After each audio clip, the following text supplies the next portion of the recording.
Utopia, the beginning and the end of the world as we know it.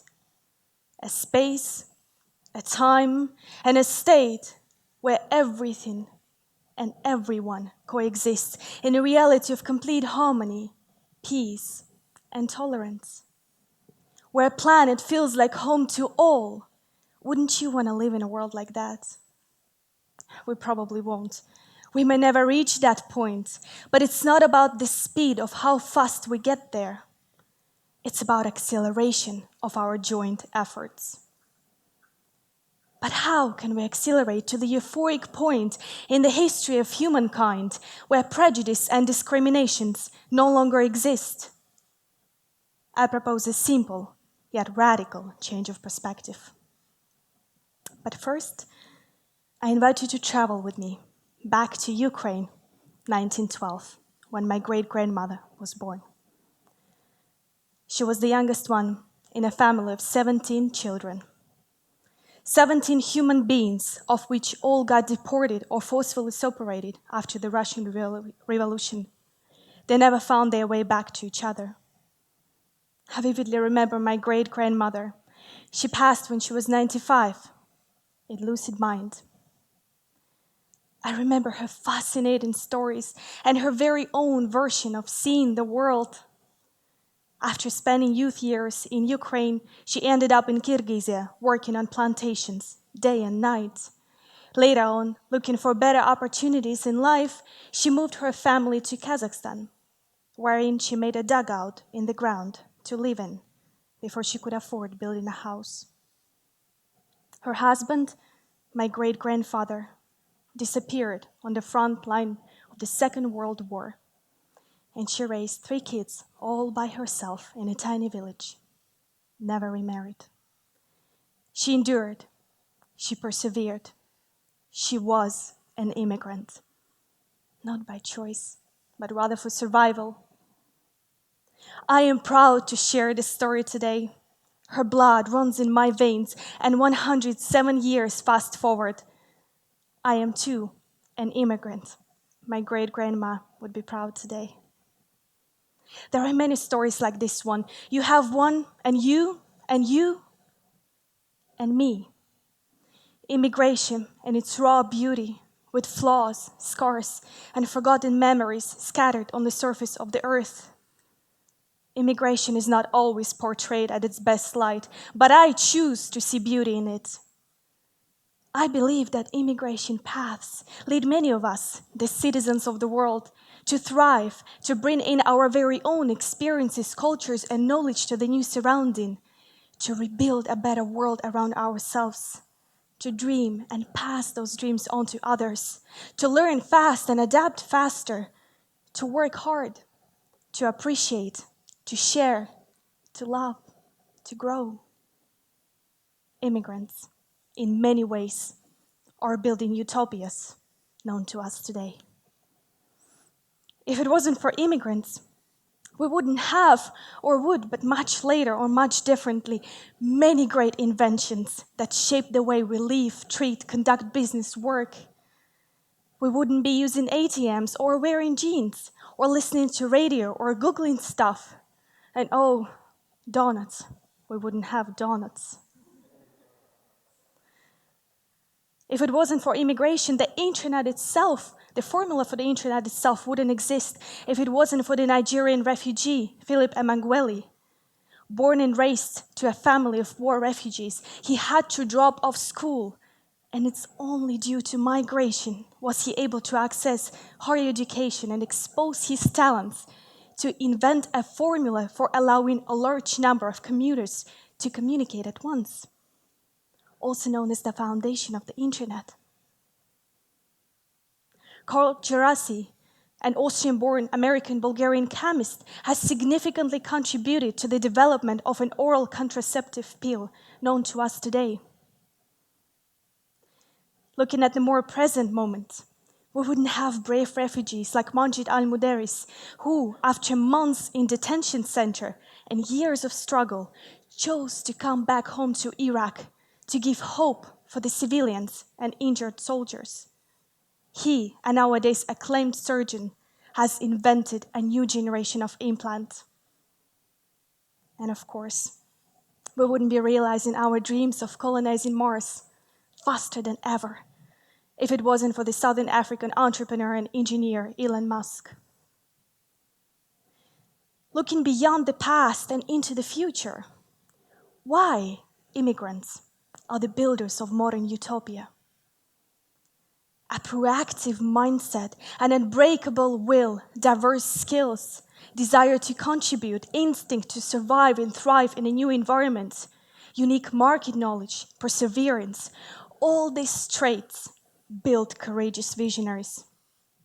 One-way ticket does that to a person.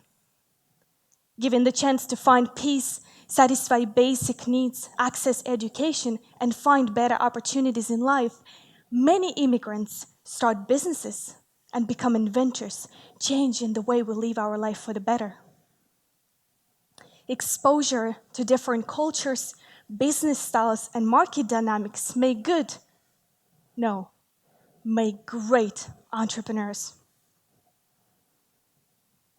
Nowadays, more than 40% of companies in the US Fortune 500 list were founded by immigrants or the children of the immigrants. According to the Global Startup Ecosystem Report, about 20% of the world's tech founders are immigrants, even though immigrants make up about 4% of the world's population. The World Bank estimates that increase in migration would be equal to a 3% rise in the workforce of developed countries by 2025, which will generate over $365 billion in global gains. And these numbers are predicted to undergo an exponential growth in the near future. We have learned and can learn so much from the immigrants. If it wasn't for those migrated or misplaced, our world would be a very different place right now, in which many of us wouldn't even exist. Yet, somewhere along the evolution, Homo sapiens developed a xenophobic attitude, fearing everybody who is different, establishing a clear distinction between us and them. But when will we finally realize there is no us versus them on a beautiful sinking planet Earth? We are on the same boat, and if we don't get to work together, we might as well flip that boat, throw ourselves in the ocean, leaving the life jackets behind, and forgetting this world and everything we love about it. Because in today's circumstances, we are each other's life jackets. I call to action today.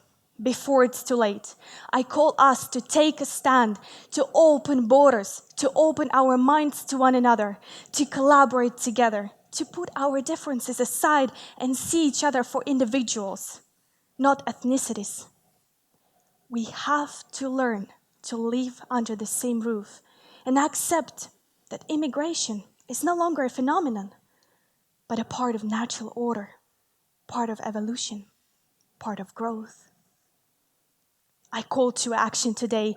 Time is of the essence because we will be seeing immigrants, not only among students, professionals, asylum seekers and families, but also those affected by climate change. In just 30 short years, it's predicted that climate change could force over 140 million people to migrate within countries.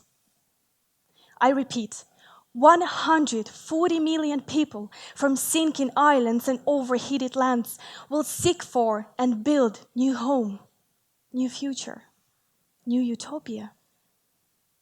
Scientists predict that by the beginning of next century, some lands on the Earth, like the Persian Gulf countries, would have extreme temperatures reaching to over 70 degrees Celsius, which would make the land uninhabitable to humankind. Looking at the more present future, in just a few decades, it's expected that the low-lying islands of Maldives will sink due to a steady sea level rise. And let's not forget about deadly air pollution that already causes for about 16% of all the deaths in the world.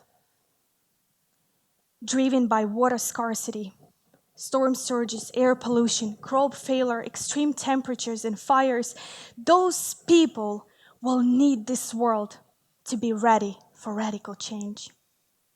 We will all need to be ready for that change. But change doesn't happen overnight. Opening borders is a product of joint efforts across nations.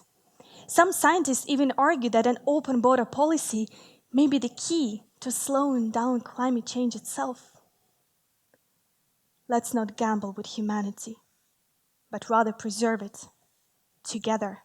We are on the verge of a tipping point. Let's embrace it by learning to live and thrive under the same roof, regardless of one's cultural background.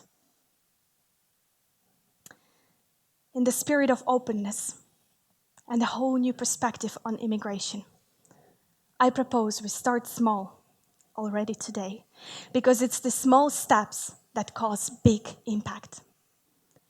According to the butterfly effect, even a small step forward to be kinder to one another is an attitude that will inspire others and spread forward.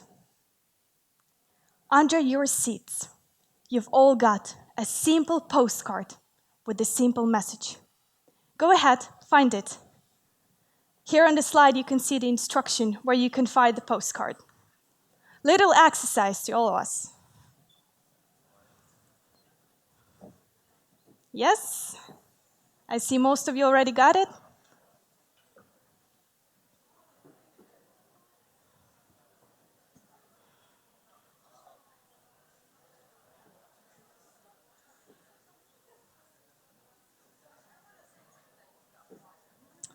All right.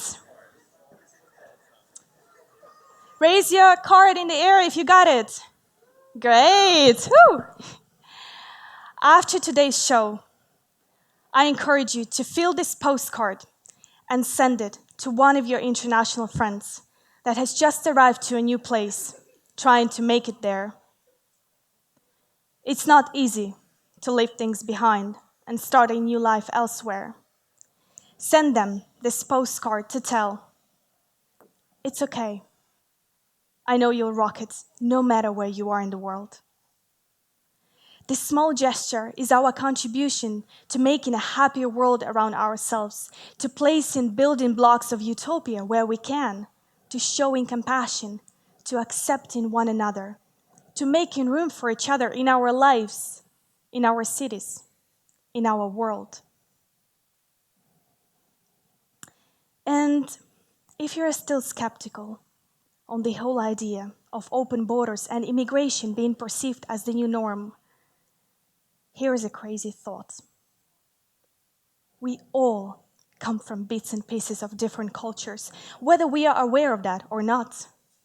I bet most of you, after completing an ancestry DNA test, would find traces of different origins, cultures, and even human species in your DNA. I know I did. A surprising mixture of origins and cultures I definitely did not expect to see in my DNA. And this knowledge is incredible, as it makes me who I am today. Now, humor me for a second. If we are all made of genes unimaginably intertwined to make us who we are today, aren't we then all immigrants in one way or another, driven to new places by our long-forgotten ancestors or choices of today?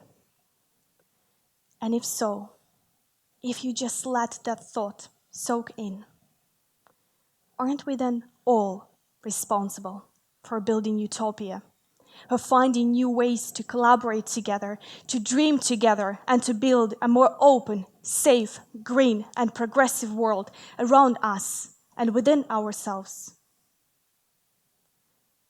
In search for utopia, we often forget that it begins where we begin.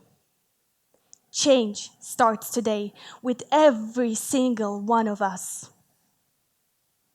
Because DNA or not, we all carry a utopian gene. Thank you.